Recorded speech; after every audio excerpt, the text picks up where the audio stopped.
12.68 trillion pesos. That's how much the country owes as of March. The finance managers of outgoing President Duterte recommend a laundry list of new taxes so the next administration can pay this off. The proposal includes the removal of value-added tax exemptions and delay the cut in personal income taxes. Let's now bring in Secretary Tina Rose Canda of the Budget Department. Secretary, thank you so much for joining us. Now that the proclamation is over, what are the priorities of the transition team from the Duterte administration to the new Bongbong Marcos government?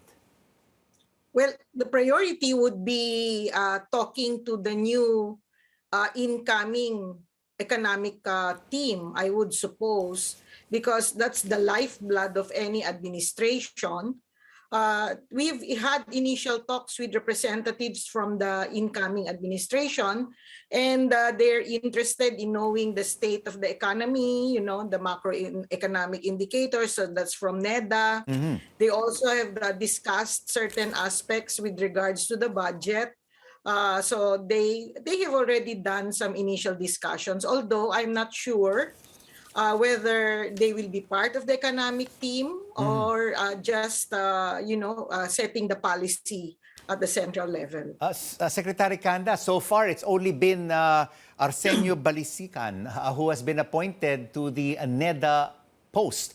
The budget portfolio, the finance portfolio, we have not seen anyone appointed to these key positions for the economic team just yet. And these are very crucial for international investors to get to know them, their credibility, and of course, when they run the finances of the country. When should be the ultimate deadline for the Marcos Jr. administration to appoint them so there's a smooth and seamless transition from the Duterte group to the Marcos administration? I would suppose even until June 15, that will give them sufficient time. I think this morning, SOF, the Secretary of Finance, has already made initial discussions with the team of the incoming president. And he has discussed the continuity of fiscal consolidation measures. No, so I don't think it's much too late, as many people say. It's really an approach where you want to be more careful, in naming your economic managers. We have to consider that the economic manager should be a team. So the Department of Finance and the Department of Budget and Management secretaries must be in sync all the time. Secretary, if the appointees are from the private sector, could this slow down the process because of their unfamiliarity with government procedures and finances? There will be a certain level of adjustment. But you see, government in all the levels will have people who can put the secretary up to speed, no? So siguro it might be a little bit longer, but I doubt if it will make a major time difference in briefing them, because I would suppose those to be appointed coming from the private sector would be knowledgeable and about the basics of governance and the policies of government. But Secretary Canda, you mentioned June 15 as the deadline. What that's if the economic that's my team, personal opinion. That's your personal opinion. If the economic team is not complete by June 15, and it goes beyond that, closer to the June 30 inauguration, what kind of problems could the transition face? Because you have to have this continued delivery of public service to the Filipinos.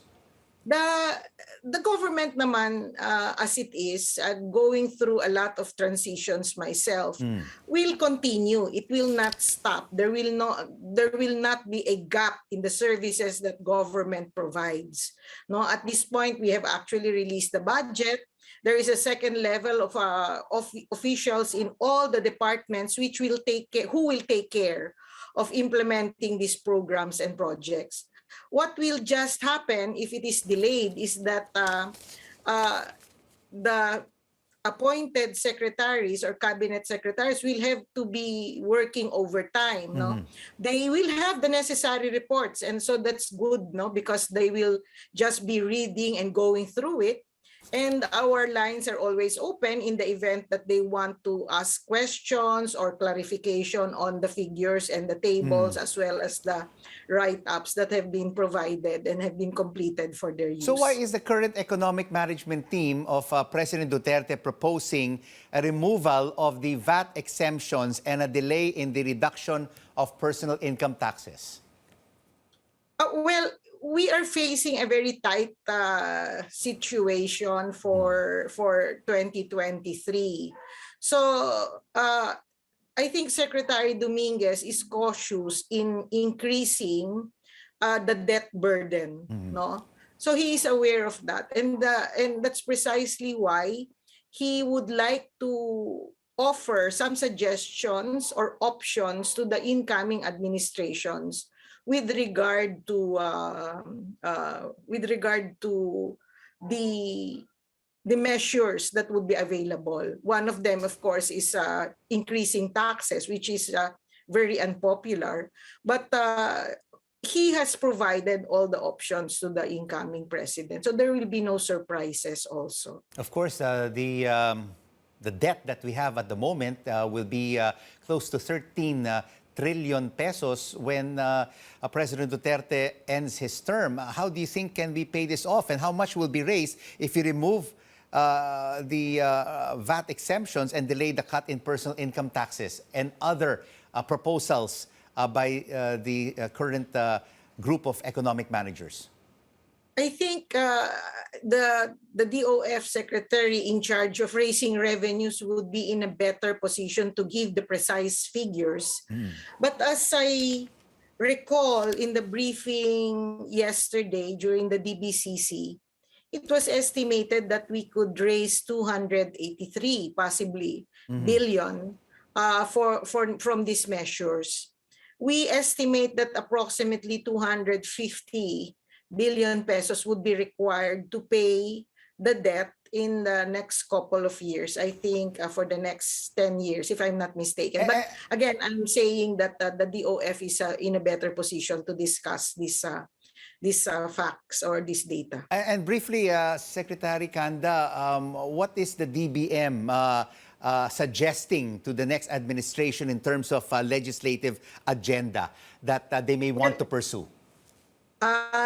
When we were discussing this yesterday, we also broached the idea of taking a look into pension reforms. This is pending with Congress. We also mentioned the fact that we have to make certain specific adjustments on the 2023 budget levels so as to accommodate the various legislated increases and benefits, no? So there will be some sacrifices. Probably there will be a need to defer procuring vehicles except for those which are priority, like ambulances and military and uniformed requirements. But there might be a need to look into it, and there might be a need to defer new buildings, construction of new buildings, office buildings. So these are the things that we are reviewing. We also would like to see how government agencies have been utilizing their funds, because this will impact on the next year's level of expenditure, meaning that if they have been underspending for the past couple of years, then they will not expect any increase in the budget levels for 2023. We have a very tight level next year, so we will really need to make some adjustments and reprioritizing our expenditures. Thank you so much for joining us on The Final Word, Secretary Tina Rose Canda of the Budget Department.